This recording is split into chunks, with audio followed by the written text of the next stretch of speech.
سلام بچه ها، خیلی خوش اومدید به ویدیوی دیگه. بچه ها تو این ویدیو من اومدم یه فیلتر شکن به شما معرفی کنم که پینگش خیلی خوبه و میتونید فری فایرتون رو با پینگ عالی پلی بدید.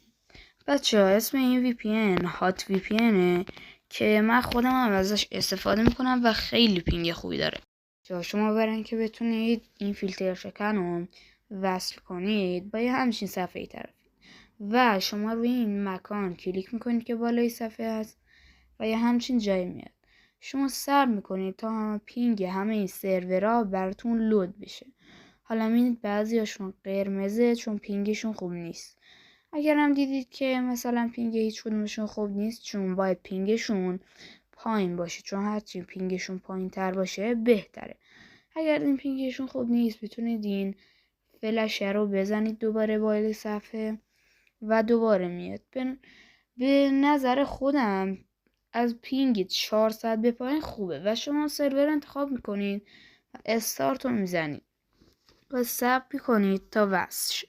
من دوباره اومدم توی گیم تا تست پینگشم بهتون نشون بدم.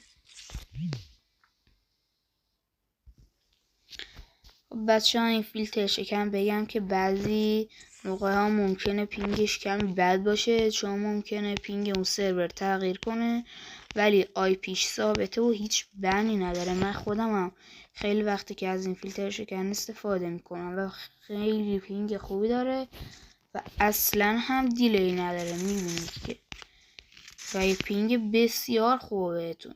بچه ها اگه از این ویدیو خوشتون اومد لایک و کامنت و سابسکرایب فراموش نشه. فعلا